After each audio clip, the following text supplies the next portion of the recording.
Jackie to me, voz del Internet.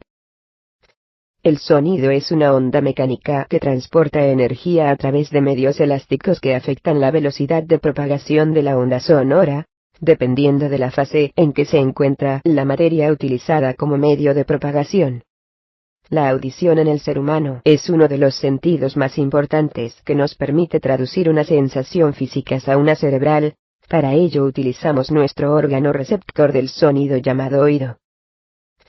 El oído es un órgano conformado de 3 partes. Oído externo, oído medio, oído interno. Las 2 primeras partes, oído externo y medio, son las encargadas de recoger las ondas sonoras para conducirlas al oído interno, y excitar una vez aquí a los receptores de origen del nervio auditivo. La función del oído externo es recoger las ondas sonoras del exterior, y las conduce hacia la membrana timpánica, ayuda a la localización de la fuente sonora, y protege al tímpano. Funciona como resonador. Los pelos son un sistema mecánico de defensa frente a la entrada de partículas extrañas. El cerumen es un sistema químico de defensa que previene contra infecciones bacterianas y micóticas, por su composición de pH ligeramente ácido.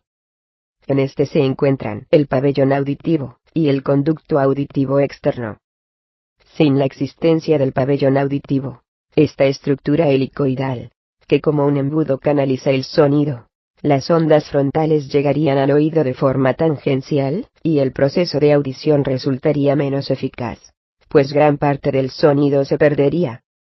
Parte de la vibración penetraría en el oído. Parte de la vibración rebotaría sobre la cabeza y volvería en la dirección de la que procedía, y parte de la vibración lograría rodear la cabeza y continuar su camino. El oído medio está constituido por una cavidad llena de aire. En su interior el aire está comprimido, por ello tiene mayor presión, dentro de la cual se encuentran 3 huesecillos, denominados martillo, yunque y estribo, unidos entre sí en forma articulada. Uno de los extremos del martillo se encuentra adherido al tímpano, mientras que la base del estribo está unida mediante un anillo flexible a las paredes de la ventana oval, orificio que constituye la vía de entrada del sonido al oído interno.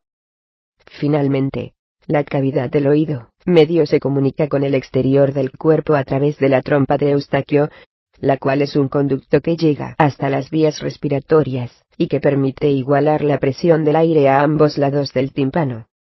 Los sonidos, formados por oscilaciones de las moléculas del aire, son conducidos a través del conducto auditivo hasta el tímpano.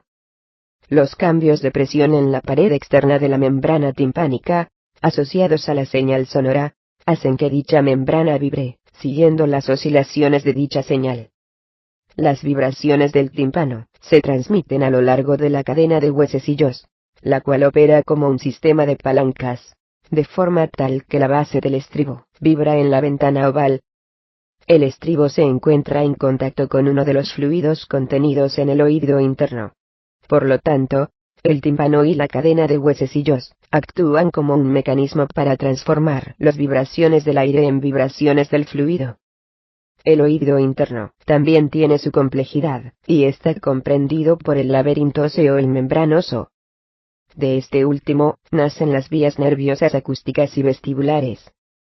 Las cavidades del laberinto están llenas de líquido endótico, endolinfa y perilinfa, que al movilizar las distintas membranas, estimulan las células ciliadas internas y externas. El laberinto, cuya función principal es la de mantener la orientación espacial y el equilibrio estático y dinámico del individuo, consta de 3 partes: el vestíbulo, los conductos semicirculares, y el caracol.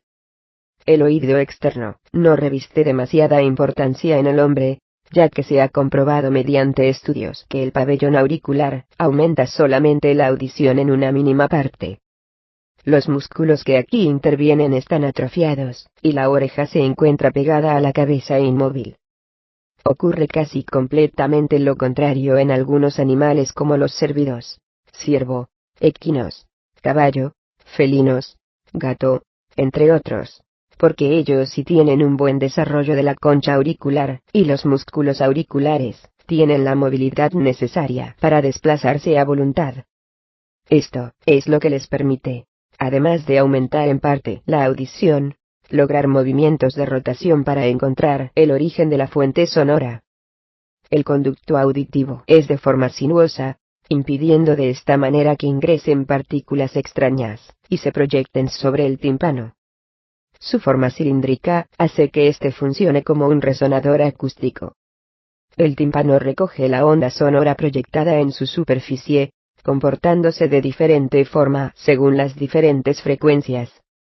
Ya en el oído medio, la cadena de huesecillos toma las vibraciones proyectadas sobre el tímpano y las conduce a la ventana oval, oído interno. Es decir que la membrana del tímpano conduce el sonido hacia el oído interno a través de la cadena de huesecillos que actúa como un todo. Esta cadena está sostenida dentro de la caja timpánica por músculos y ligamentos que le dan la movilidad necesaria para conducir el estímulo sonoro. Los músculos timpánicos se combinan de tal manera que se contraen al mismo tiempo, formando una unidad de defensa ante los ruidos intensos, es decir que oficia de amortiguador del sonido a altas intensidades. La contracción en forma permanente de estos músculos causaría un descenso importante del umbral auditivo, principalmente en los tonos bajos. Dicha contracción es siempre simultáneamente, y en ambos oídos. La trompa de Eustaquio es el nexo de comunicación de la caja timpánica con la faringe, cumpliendo dos funciones: neumática, reviste interés audiológico, y evacuatoria. Cuando existe dentro de la caja menor presión que la del medio ambiente, ocurren una serie de fenómenos reflejos que deben equilibrar las presiones, ingresando el aire a través de la trompa. Dicho equilibrio es necesario para que la transmisión del sonido por el oído medio sea normal. Si en cambio la presión es mayor que la del medio ambiente, tiene lugar el reflejo de deglución o fenómenos como la tos y el bostezo, permitiendo la contracción de los músculos. La trompa de Eustaquio se abre y deja pasar aire a las cavidades del oído medio. Ahora bien, el oído interno es un espacio lleno de líquido, y está abierto solo por dos ventanas oval y redonda. En la primera, tenemos un pistón que es la platina del estribo, y en la segunda una membrana elástica llamada también tímpano secundario. Al ejercer una presión en una de ellas, esta se transmite por los líquidos perilinfáticos, debiendo descomprimirse por la otra.